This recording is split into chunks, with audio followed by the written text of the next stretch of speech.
Hey there, welcome back to Selling Your Journals. This is a new video series I am doing talking all about selling journals. And in this video, I'm going to talk about the truth about how much money you can make selling your handmade journals. So I've got some notes here in front of me so I don't forget the things I want to cover. I'm also sitting on a swivel stool. I noticed in some of my last videos that I move a lot when I'm talking. I hope that's not distracting, but it helps me calm my nerves when I can move around. So I'm trying to be cognizant of not doing that too much. So I wanted to make this video at the beginning of this series because I think it's important to have a clear picture of the realities that you can expect when it comes to selling your journals. And it's funny that I decided to make this video today because a couple of days ago I had something happened and I had a realization that a lot of what goes on in the online marketing space, and when I say online marketing, I'm talking about like the coaches and the programs that are out there that teach you how to sell, how to market, how to run a business. And in that space, there's a lot of dishonesty and a lack of integrity, honestly. And it became very apparent to me a couple days ago, and I was feeling very jaded, very disheartened. I was feeling like, I don't even know if I want to be part of this space. And what I realized is you can't, just sit back and just hope things get better or complain about things. You have to be part of changing that. So it kind of reinvigorated me and just kind of solidified what I'm doing, I think is the right thing, even though I may have a different approach. It's always rooted in honesty and integrity. Those are like my two most important values. And it's something that runs through my entire business, and it's something I hope that I can kind of help change from the inside out, because one of the things I want to do is help other business owners or people who want to sell their journals, for example, right? So this new series that I'm doing is all about helping you guys who want to sell your journals learn what I've learned, and so I can share that with you. And I promise to do that from a place of integrity. So I'm feeling a little bit better about things, and just the timing with this video was really kind of interesting. So what I'm going to share with you in this video is the realities of what you can expect. And let's just dive right into the topic. So one of the reasons why I'm bringing this up is because I know that you might look at me and see that I have a lot of followers, and that when I post kits and journals, they sell really quickly. So you might think I'm really successful and I probably make a lot of money. And I'm very, very grateful for the followers I have, absolutely. And the fact that my stuff sells quickly. So yes, I am successful and I do feel successful. But the money side of it is a whole different thing, and it's one gauge of success, right? But it's an important one, and especially if you have a business.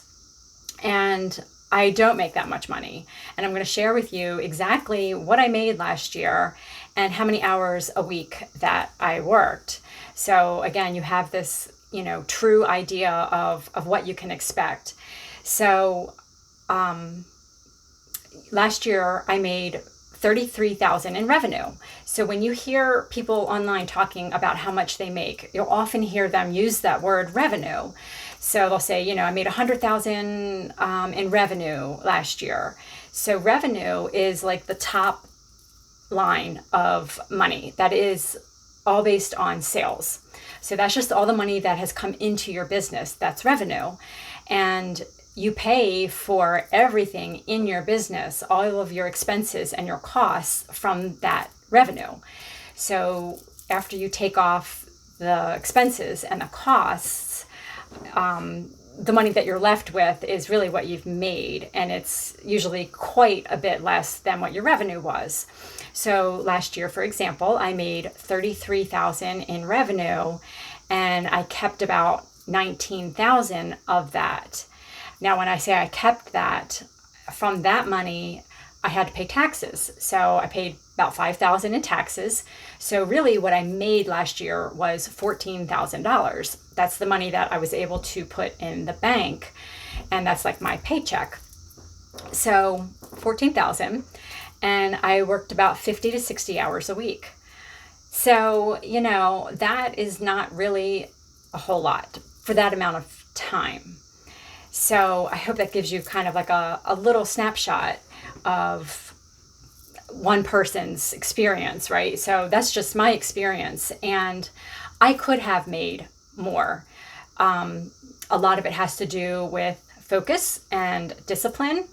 So, you know, if I had chosen to focus like on one product and just made most of my time focused on that, I probably would have made more. Of course, if you're focusing on making a handmade product, we're going to talk about that in a minute. There's kind of a ceiling for what you can make doing that because it's so labor intensive.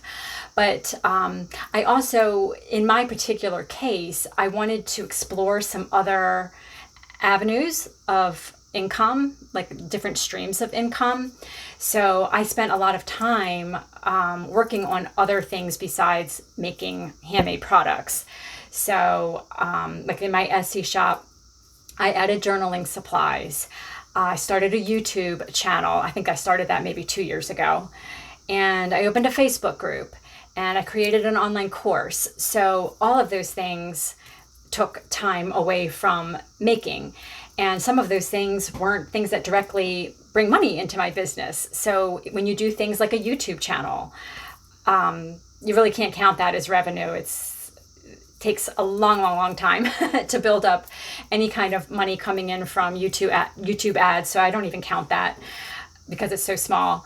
But you know, the time that you spend doing that, there's time that you spend doing marketing things. I'm not even going to get into that in this video, but that's a whole other piece of like the time puzzle that you have to take into consideration when you're pricing.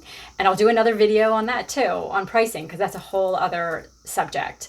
So, you know, I was working on these things and I spent a lot of time learning about business and marketing because it is an important part of selling. And it happens to be something I'm really interested in. It's a topic that I really love. I love the business side just as much as the creating side, actually. So, you know, I spent a lot of money or time doing that. So that limited my income in many ways. So, you know, that's just my example. But I wanted just to share that with you to start with. So I'm looking at my notes here. So what else do I want to share with you? So the thing with handmade is it's so different than any other kind of product that you would see in the market, like mass-produced products, because there's so much labor involved with handmade versus machine made. So it's a whole different like playing field. And you know, when you're making handmade items, there are different things to consider. So like if you're making one of a kind handmade items. So for example, you can make handmade that is like easily reproducible. So jewelry is a really good example of that. So jewelry makers tend to be some of the most profitable businesses. Handmade jewelry businesses tend to be one of the more profitable handmade businesses because typically pieces of jewelry are small. So there is often less labor involved in that, or it can be if you design your pieces to be that way. And you can make one design and just repeat that design over and over and over. And where you save time and labor on that is you're not having to photograph every single item every single time you make it. So you make one item and you do the photos and then the editing, that takes time, creating the listing, putting up the listing. You just do that one time, and then you just make that exact item, and it saves a lot of time that way. So your labor is just on the actual physical making of the item. When you're talking about one of a kind, though, every single item is different. So it takes time not only to make it, but then to do the photos. If you want to do a video, so something like our handmade journals, because there's so many pages, you can't really show everything in photos like you can with jewelry. You show, a couple different angles, but doesn't have to be very photo heavy, where journals, you either have a lot of photos, or even better is a video where you can show the entire journal easily. But that is very labor intensive. And if every single journal is unique and one of a kind, you have to do separate photos and videos for every single journal that you make. And then just the making of them, with every piece being, every page inside being different in every journal, it's just very, very labor intensive. And that really just is what makes handmade and handmade journals especially very unique. So I know I'm getting off track. I'm looking at my notes and I'm like way off track of where I wanted to be. So let me just kind of regroup here. So it doesn't mean that you can't do well making one of a kind. And sorry, I was looking at my timer on my phone. I'm good. The coaches that are out there that will talk to you about Etsy. So there are Etsy coaches and businesses that will help people who are Etsy sellers. They will all tell you that, and handmade business coaches too, not just Etsy, but I have one just in mind because I saw an email from her recently, and she was talking about the realities of selling one of a kind, and that you really cannot make a living selling one of a kind handmade items. And the reason is that labor piece. There is a ceiling, and it's pretty low. Now, there's a couple different ways you can look at selling, a couple different ways you can sell. You can be a hobby seller, or you can be have a hobby business, or you can have a real business. And I'm going to talk about the differences in just a minute. But depending on which one you do, you have to decide how much money you want to make. And making one of a kind handmade journals may fit within your goals, your income goals. So that's really what you need to do, is decide what is your goal. So let me back up just a second and talk about the difference between a hobby business and a real business. So, and a hobby business is different than a hobby. So a hobby is just, making things, and it becomes a business when you sell them. Well, there's a distinction between a hobby business and a real business. And a hobby business basically just sells to cover the costs of materials, and that's it. A true business needs to make a profit. So the price of the items will cover all of the costs and expenses associated with the business, with not just the product itself, but cover some of the overhead in the business. And then there needs to be money left after paying for those things to cover taxes. And then what's left from that is your paycheck. So that's kind of basically what the differences are. So there's a lot more to consider when you're running a business. So the first thing you have to decide is, what is it going to be? Are you going to have a hobby business or a true business that you want to be able to put money in the bank, basically? Once you decide that, then you have to decide what your income goal is. And even if, you're just doing it for extra money and you're like, well, whatever I make is going to be extra, so I'm happy with whatever amount I make, that's fine. But it's really helpful to kind of start with a number in mind, because that will help you decide how many journals that you need to make to be able to make that kind of money just from the start, right? So, of course, you're going to need to know your pricing first. And I'm going to do that in a very soon upcoming video. I don't know if it'll be the next one, but it's going to be one of the next videos where we'll talk about pricing.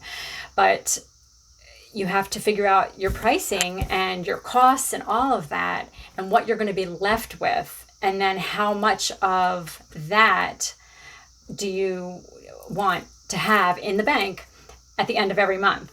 So that's kind of how you decide how many journals a month you want to make.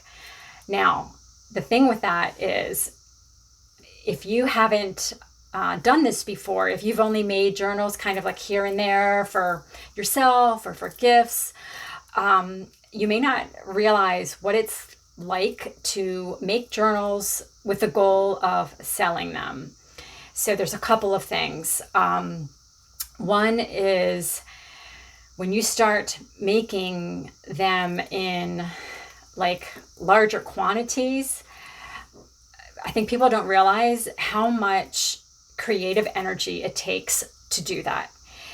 It is very draining creatively. That was something that I did not expect. Like I'm never short on like creative ideas and just creative inspiration. So I thought that's not going to be an issue. It's not that you don't have ideas. The problem becomes, like I said, it's like very draining to be creative all the time.